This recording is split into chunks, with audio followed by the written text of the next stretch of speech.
Bonjour les amis, bienvenue dans cette vidéo. Donc aujourd'hui on se retrouve, je suis avec Étienne. Bonjour Manu. Ça va Étienne? Ouais, nickel. La forme? Parfait. Bon top. Et donc petite vidéo interview parce que Étienne il a un parcours qui est assez atypique, assez sympa. Et du coup il a rejoint aussi l'équipe agence.com, il travaille avec nous sur notre programme de formation et sur l'écosystème qu'on est en train de mettre en place. Donc voilà, il est venu nous voir du coup aussi parce qu'on a un programme de bootcamp d'accompagnement. Donc voilà, je voulais t'interviewer Étienne, que tu partages un petit peu peut-être ton parcours parce que je pense que ça peut inspirer pas mal de personnes. Donc voilà. Donc est-ce que tu peux déjà me dire un petit peu qui tu es, ton parcours et ce que tu fais aujourd'hui, déjà pour commencer? Carrément. Alors ce que je fais aujourd'hui, à l'heure actuelle, j'ai mon agence digitale. Du coup, j'aide mes clients à avoir des clients. Ça, c'est mon leitmotiv. C'est beau. C'est ça. Et après, mon parcours, en fait, moi, j'ai 33 ans, donc je suis issu d'un parcours de salarié. J'ai été salarié pendant plus de 10 ans sur des expériences et des domaines différents. Plutôt sur l'aspect commercial, c'est ça? J'ai été commercial, j'ai été chargé de développement, j'étais responsable marketing, web marketing. J'ai fait aussi pas mal d'opérationnel en tant que manager d'équipe aussi sur des services. Et puis à côté de ça, j'ai un parcours universitaire. J'ai fait une école supérieure de commerce où j'ai eu des masters dans le marketing. Voilà. Donc aujourd'hui, tu as un master de marketing, c'est ça en termes de diplôme? diplôme? J'ai un master de marketing, ouais, c'est ça en termes de diplôme. Ouais. Ok. Donc tu as eu ton master de marketing, après tu es parti directement dans une boîte qui faisait du marketing, c'est ça? Non, tu étais responsable marketing. En fait, j'ai fait toutes mes études post-bac en alternance parce que moi je trouvais qu'il y avait un vrai décalage entre ce qu'on t'apprenait à l'école si tu veux et ce qu'il y avait vraiment la réalité du terrain en fait. Ouais. Donc tu t'es dit je veux faire de l'alternance en fait. Moi je me suis dit si je veux vraiment mettre en application ce que j'apprends et en plus aller chercher un peu plus loin de ce qu'on me donne comme connaissance, il faut que je passe par le terrain. Okay. Voilà. Donc en fait, toutes mes années post-bac, je les ai faites en alternance. Donc tu pouvais en fait, tu te mettais en alternance. Voilà, et à chaque fois, j'ai fait commercial. Mes 2 premières années de bachelor commercial, 3e année de bachelor chargé de développement, mes 2 années de master responsable marketing et web marketing. Voilà, et après j'ai continué derrière encore sur du marketing et puis sur divers autres... Tu as eu ton master et après tu es parti sur différentes sociétés en tant que responsable marketing directement quoi. Je suis resté, en fait j'étais responsable marketing sur la société pendant que j'étais en master. J'ai continué avec eux. Donc après, avec une étendue de postes, en fait, des missions qui se sont agrandies. Je m'occupais de villages vacances et de structures sportives. Et du coup, derrière, après, j'ai pas mal voyagé aussi. Puis j'ai fait d'autres postes. Je suis rentré un peu plus. Au début, j'étais vraiment sur un profil très stratégique. De la stratégie pour les entreprises. Stratégie marketing, développement, etc. Et après, en fait, il y avait un côté opérationnel qui me manquait, un côté humain, si tu veux, où j'avais envie de gérer un peu de l'humain. Et donc, je me suis rapproché sur des postes qui, alors dans un premier temps, qui étaient très opérationnels, et après plus sur des postes qui liaient les deux, la stratégie et l'opérationnel. Ok. Et donc après, tu as été amené à faire de plus en plus de management, etc. en fait, avec Tout le à temps, fait. quoi. Commencer à gérer des équipes, etc. Donc en fait, tu es resté combien de temps finalement sur salarié en fait, au total? Donc tu as commencé à bosser quoi, à 22, quelque chose, 23? Ouais, 22 ans, j'ai commencé, j'ai fait 10-11 ans de salarié. Ouais. Ok, donc aujourd'hui tu as 32, c'est ça? 33 là maintenant. 33. Ok, et donc tu t'es dit un jour, ça me saoule, c'est ça? Comment ça s'est passé? En fait, ça fait très longtemps que j'ai cette petite graine qui a germé. Déjà tout jeune, je voulais être entrepreneur. Donc, déjà, quand tu étais jeune, tu avais cette envie de créer des choses? J'avais vraiment envie de le créer par moi-même. En fait, je me retrouvais avec plusieurs problématiques. La première, c'est que je n'avais pas un entourage d'entrepreneurs. Tu n'as pas du tout de famille là-dedans ou quoi que ce soit? Voilà, donc je savais vraiment pas comment faire. Et puis derrière, c'est pareil, quand tu es jeune, tu n'as pas forcément une confiance en toi. Une très bonne confiance en toi et puis c'est compliqué de se jeter dans un monde que tu connais pas. Donc j'ai un peu remis ça de côté et puis je me suis mis plus en tant que carriériste à essayer de gravir les échelons et d'augmenter en termes de responsabilité. Voilà. Maintenant, au bout d'un moment, je me suis retrouvé, pour répondre à ta question, je me suis retrouvé dans une position où finalement mes supérieurs me préféraient dans la position plus basse que me faire grimper. Parce que je pense pour des raisons... Tu dérangeais peut-être aussi un petit peu. Il y avait un côté où peut-être que je dérangeais, il y a un autre côté aussi, ils n'avaient pas envie qu'on leur pique leur place. Et puis d'un autre côté, ils me déléguaient pas mal de choses, donc s'ils me mettaient au même niveau qu'eux, finalement ils auraient plus de petites mains si tu veux pour faire les choses. Voilà. Et donc je me suis dit, à force de galérer à faire des entretiens, à essayer de gravir les échelons et d'avoir des portes qui se fermaient, je me suis dit c'est bon, maintenant prends le contrôle de ton destin quoi. Ok, donc tu t'es dit c'est bon, c'est plus pour moi, je vais entreprendre. C'est ça. Et du coup aujourd'hui, tu as créé une agence digitale. Comment tu es arrivé du coup sur ce secteur du marketing digital? Parce que tu aurais pu créer des choses dans d'autres secteurs, tu aurais pu rester sur des secteurs comme le management, tu aurais pu faire du consulting sur d'autres secteurs. Pourquoi le digital? Parce que finalement, dans ton parcours, tu étais toujours un petit peu dans le marketing dans ces secteurs-là, mais pourquoi tu t'es vraiment orienté sur du marketing digital en fait? Alors je me suis orienté dans le marketing digital parce que l'année dernière, je vivais en Nouvelle-Zélande et en fait, je me suis lié d'amitié avec un Néo-Zélandais qui avait une entreprise de plomberie, ça faisait 3 ans qu'il avait une entreprise de plomberie qui stagnait avec un salarié, il restait à peu près au même niveau, il travaillait avec le bouche à oreille, etc. Et je lui dis, écoute, moi j'ai des compétences en marketing et en marketing digital et je pense que je peux t'aider à faire progresser ton entreprise. D'accord, voilà. En fait c'est parti de là. C'est complètement parti de là. Donc en fait ça a été un labo pour moi cette entreprise parce que je mettais en action des choses que j'avais appris, je continuais à apprendre, à continuer à magasiner des compétences. En fait. Voilà. Et puis derrière, à chaque fois que j'emmagasinais des compétences, je le mettais au profit de cette entreprise. Voilà. Okay. En fait, c'était un petit peu ton labo, là où tu testais un peu tes stratégies. Et ça a été pour toi un petit peu une phase de test où tu as pu justement tester des choses, voir ce qui marchait, peut-être ce qui ne marchait pas. Exactement. Et tu t'es rendu compte finalement que tu avais des compétences qui pouvaient vraiment aider des entreprises. C'est parti de là en fait. C'est vraiment parti de là et en fait c'est ce qui m'a poussé quand je suis rentré en France à ouvrir ma boîte, c'est parce que l'entreprise au bout de 6 mois, après 6 mois de travail avec lui, il a embauché 5 personnes et on a doublé le chiffre d'affaires, même plus que doublé le chiffre d'affaires. Voilà. Donc j'ai aidé. Là tu t'es rendu compte que en fait, tes compétences que tu mettais au profit de cette entreprise avaient un réel impact dans leurs résultats. Quoi. Tout à fait et que ça a créé de l'emploi et que ça a aidé des entrepreneurs et voilà et que c'était vraiment top parce que je délivrais et en plus j'aidais quelqu'un et j'avais de la reconnaissance que j'avais peut-être pas forcément avant. Ah c'est ouf. Et du coup les compétences, parce que quand même pour faire ça il faut avoir des compétences. Tout à fait. Donc tu en acquiers en faisant etc. Mais des compétences de base, comment tu les as acquis du coup en marketing digital? Moi je suis quelqu'un, moi quand j'ai plutôt autodidacte je crois. Ouais, je suis plutôt autodidacte. L'idée c'est que j'ai 33 ans donc en fait quand j'ai eu mon master 2 c'était en 2012, c'était vraiment en 2011 est sorti Instagram, commençait à arriver sur le marché français. Facebook c'est pareil, on n'était pas encore vraiment où on en est là à l'heure actuelle. Donc il n'y avait pas vraiment de formation dans le digital.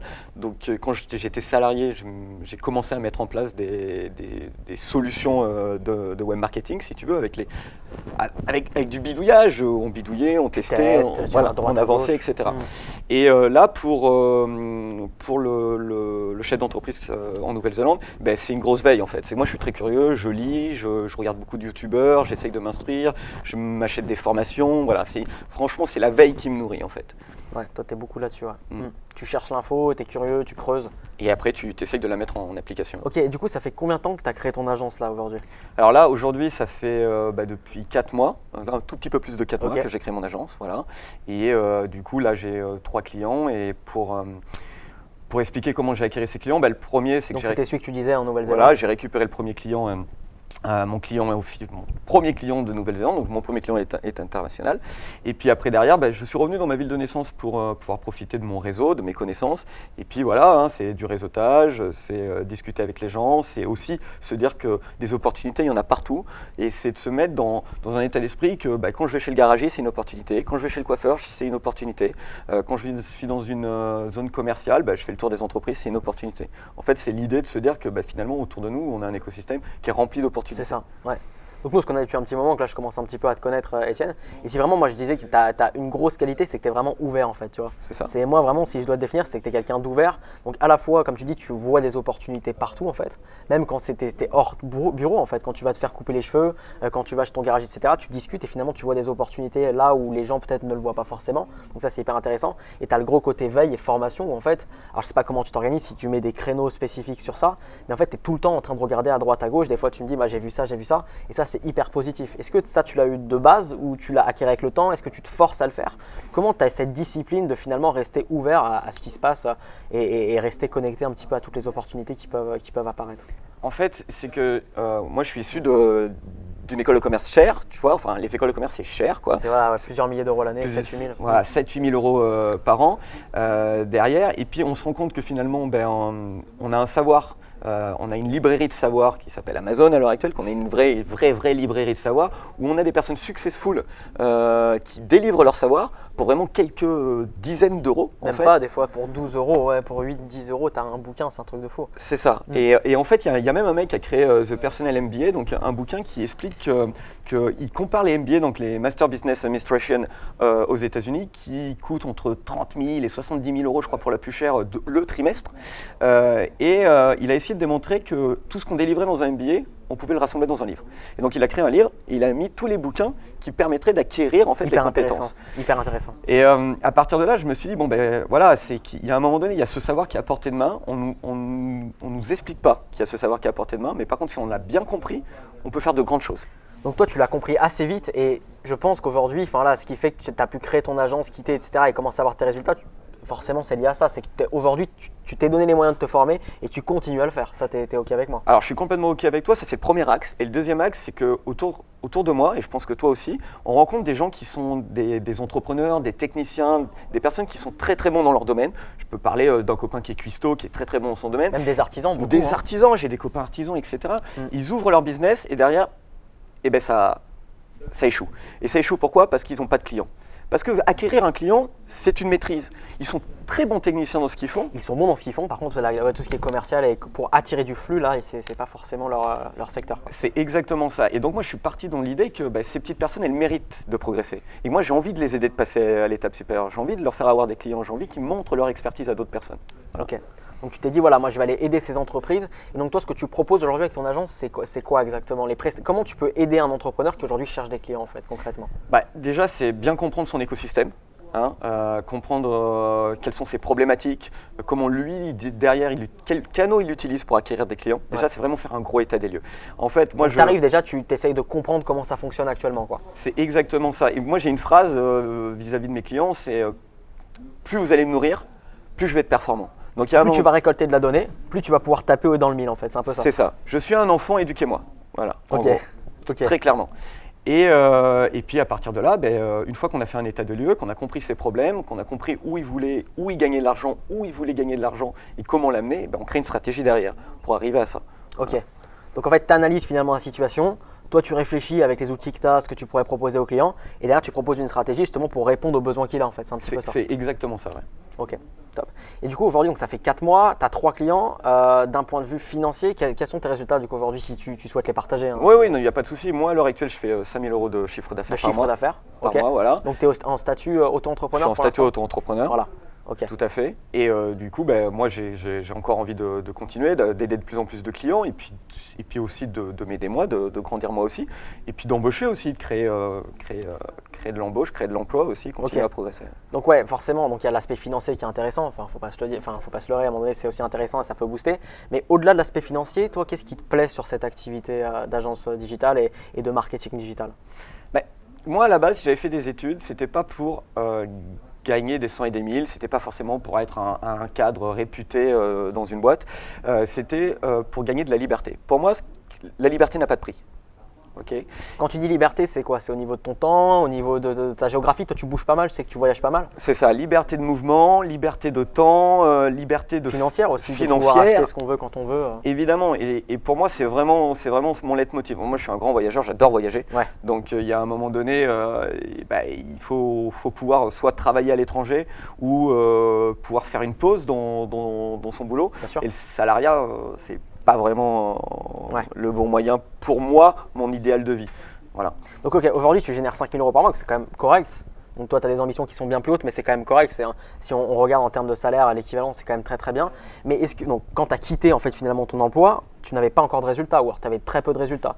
Est-ce que tu as eu un moment de doute quand même, de peur? Parce que finalement, même sur ton entourage, j'imagine qu'on a dû te prendre presque pour un fou en disant mais qu'est-ce que tu fais?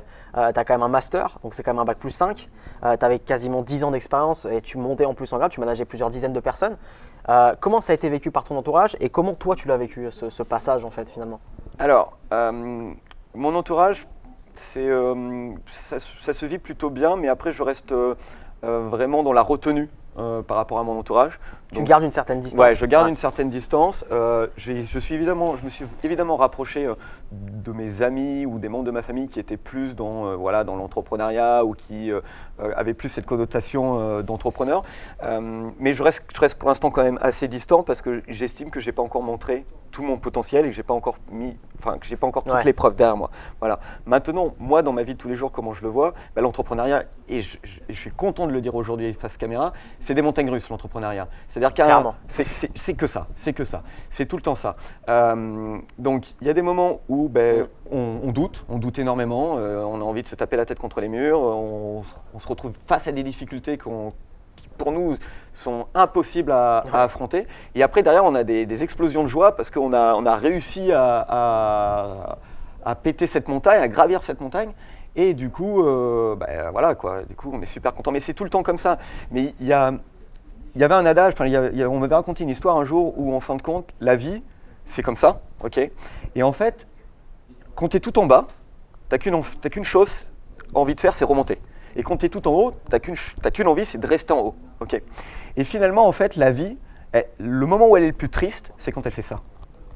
C'est quand elle est plate, en fait. C'est quand elle est plate, ok.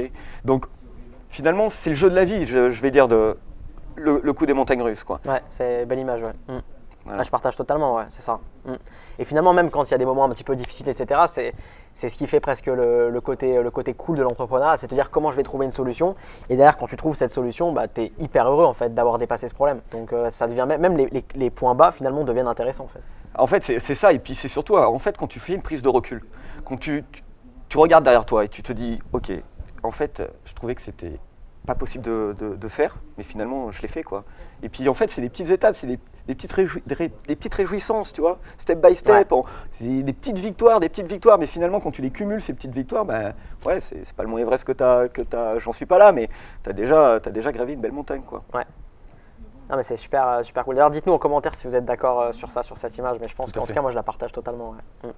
Super. Nous, on s'est rencontrés, du coup, c'était un bootcamp ici, je crois, c'était en mai, c'est ça? Alors, t'es venu, ouais, donc toi en fait, tu as créé ton agence, nous on s'est rencontrés, toi tu m'avais connu sur YouTube, c'est ça?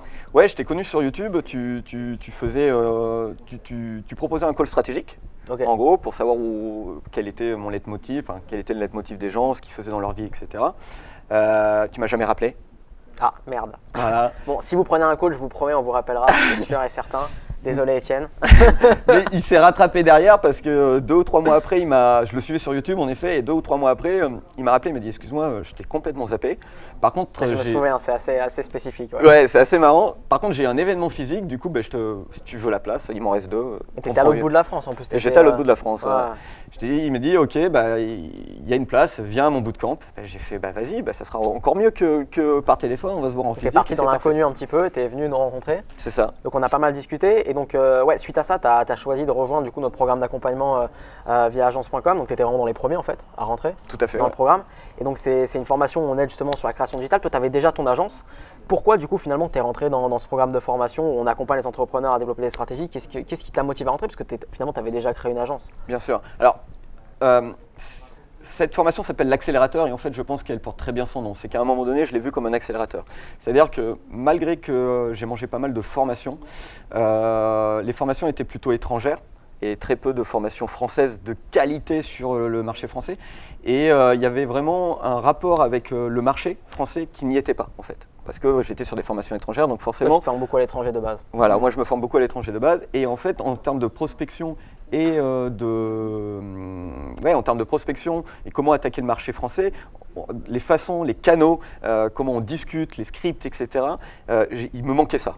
En fait, parce que je faisais mes armes, mais je voyais bien que ça me prenait du temps de créer mon script, de m'adapter, de comprendre un peu comment marchait le marché, comment les niches fonctionnaient, etc. Donc il y avait déjà ce côté-là. Et après, il y avait un autre truc, c'est que la plupart des formations, elles restent ciblées sur un canal d'acquisition publicitaire. Par exemple, Facebook Ads. Par exemple, Google Ads, mais c'est assez spécifique en fait. C'est assez spécifique. Et en fait, c'est la base, c'est bien, mais on apporte plus de résultats à ses clients quand on fait du multicanal. Parce que en plus, ils sont complémentaires ces canaux. En plus, ils sont complémentaires. Et puis, c'est surtout en fonction de la typologie de clients qu'on va avoir en face de nous. Il y a des canaux qui sont plus appropriés que d'autres. C'est clair. Donc, c'est plus intéressant finalement d'avoir plusieurs cordes à son arc. Voilà. Donc c'était aussi l'approche d'être multicanal. Tu t'es dit, du coup, ça peut être intéressant parce que je vais pouvoir lier un peu les stratégies en fait là-dessus. Ok. Au-delà de ça, si vous me suivez un peu sur cette chaîne, du coup, nous, on bosse vraiment sur un business model où on est au lead. Tu sais, on facture en fait en fonction des résultats qu'on apporte. Est-ce que ce business model, ça t'a parlé? Parce que toi, tu étais plus sur des prestations sauf erreur un peu en récurrente. C'est ça, Donc en fait, comment ça se passe? Tu factures en fait tu facturais du coup un prix mensuel à tes clients sur ton accompagnement? Ouais, c'est ça, tout à fait. En fait, je faisais des packs, en fait. C'est-à-dire que je facturais un prix mensuel où derrière, dans le pack, il y avait tant de services, en fait. D'accord. Donc, par exemple, un pack à 1 000 € par mois, tu gérais par exemple la publicité, le community management, des choses comme ça. C'est ça. Les shoots photos, etc., etc. Et donc du coup, voilà. Et c'est vrai qu'à un bout d'un moment, je me suis dit, mais même moi, je me suis dit, combien de clients tu es capable de faire, de travailler en front, tu vois? Ouais, parce qu'en fait, le problème, c'est que tu es limité en fait. Bah bien sûr. Parce que si un client te prend 2 heures par jour, à un moment donné, tu as 24 heures, tu ne pourras pas avoir 150 clients, quoi. C'est exactement ça. Donc je savais que j'allais avoir une limite. Et que finalement, écoute, si j'avais fait 1000 clients à 1000 €, j'arrivais à 10 000 €, tu vois, j'arrivais à mon maximum. Et c'était quand même assez compliqué derrière, peut-être d'embaucher ou de monter une autre structure, si tu veux. Il y avait une limite en fait. Tu te sentais au limité système. en fait. Ouais, Voilà. il y avait une limite à ce système. Ok. Donc du coup, en fait, c'est la troisième approche en fait, qui m'a beaucoup intéressé sur votre formation. C'est la possibilité de scaler son business. Voilà. Et ça la vente au lead et de pouvoir scaler son business, c'est ultra intéressant. Finalement, d'avoir un client peut-être qui va te rapporter 2, 3, 5, 10, même voire plus milliers d'euros par mois. C'est possible avec cette approche et ça t'a parlé du coup forcément. Eh ben, ça m'a parlé parce que ça rentre complètement dans ce que je souhaitais faire, continuer à faire progresser les entreprises parce que c'est du win-to-win, c'est-à-dire que… C'est ça, en fait quand il gagne, tu gagnes en fait finalement. C'est ça, et plus il progresse et plus je progresse. Donc c'est top quoi. Top. Donc tu as rejoint la formation il y a quoi? Il y a 3-4 mois du coup, quelque chose comme ça, au tout début. C'est ça. Du coup, ça fait à peu près 4 mois que tu as rejoint Agence.com. Qu'est-ce que tu trouves aujourd'hui dans un projet comme Agence.com sur un écosystème comme ça? Quels sont pour toi les avantages que tu peux trouver? En fait, moi, il y avait quelque chose qui était très important pour moi, c'est quand j'ai ouvert mon agence, j'avais envie de déléguer du savoir. Il y a un côté de ma personne qui a besoin de distribuer du savoir, qui a besoin d'aider des personnes. De transmettre en fait. Ouais, je pense que, je ne sais plus comment on dit, mais j'ai besoin de partager quoi. Et du coup, quand je suis arrivé et que j'ai fait mon agence, j'ai fait aussi le tour des facs et des écoles de commerce pour me proposer comme prof. Tu avais déjà cette envie en fait de partager quoi. C'est ça. Et donc du coup là, le fait d'être intégré à votre équipe et le fait d'aider des élèves et de les faire progresser, de les faire évoluer, de les suivre et de gérer une communauté, c'est carrément en rapport avec ce que je fais. Sauf que si j'avais été dans une école, j'aurais aidé quoi? 2 classes, 3 classes maximum, 30, 60 élèves. C'est le même problème, tu es limité en fait. Je suis limité, ouais, c'est exactement ça. Là, à l'heure actuelle, il y a 100 élèves dans la formation. La formation va continuer à progresser, on va continuer à faire avancer. Et c'est top parce qu'on aide énormément de personnes. Et moi, je suis d'avis d'aider tout le monde. Donc, plus on va en aider, plus je serai content. Clairement. Et ce qui est intéressant dans ce groupe, du coup, on a à peu près 100 personnes. Peut-être que quand vous regardez cette vidéo, c'est un petit peu plus. Mais c'est que finalement, on a des profils qui sont totalement différents. On a des personnes, je pense notamment à Hugo, à Théo, qui sont très jeunes et qui finalement n'ont pas forcément d'expérience là-dedans. On a des personnes qui ont plus d'expérience, mais plutôt en reconversion. On a des profils avancés, des profils débutants.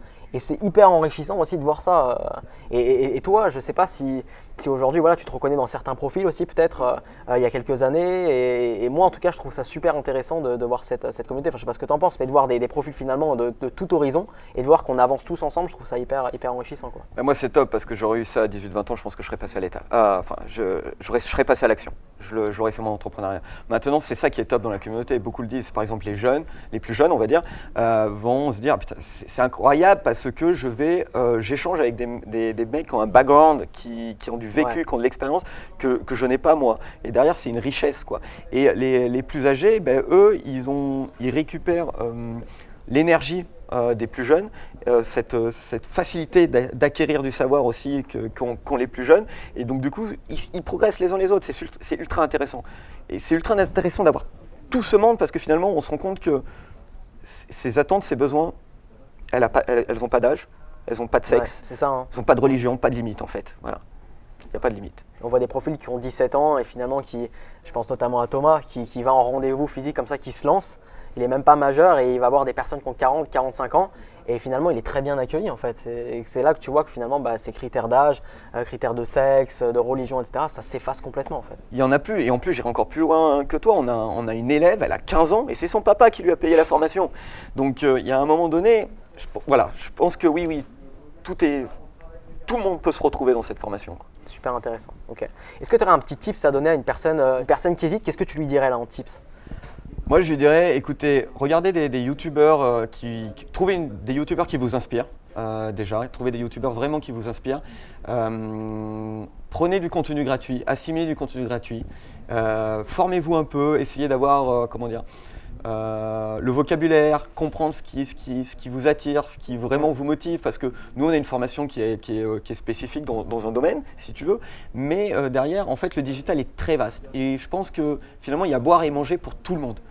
Donc la première idée, c'est acheter des bouquins, regarder des youtubeurs, et une fois que vous êtes chaud et que vous voyez que c'est réalisable, que vous avez débloqué votre esprit, allez-y. Une fois que tu as pris conscience en fait. Une fois que tu as pris conscience, allez-y, foncez. Ok, super. Bah, merci Étienne pour cette interview. De rien. En parlant de contenu gratuit, du coup, nous on a préparé une série de 4 vidéos. Si vous voulez en savoir plus sur le marketing digital, justement ce business d'agence que tu as Étienne, qu'on a également et que plus de 100 personnes aujourd'hui qu'on accompagne ont également, vous avez une série de 4 vidéos juste en dessous. Donc n'hésitez pas à aller voir ça. On parle justement de vente de services, de marketing digital, etc. Donc si ça vous intéresse, n'hésitez pas à vous inscrire. Merci Étienne encore. Merci à toi. Et je vous dis à très vite. Ciao. À très bientôt.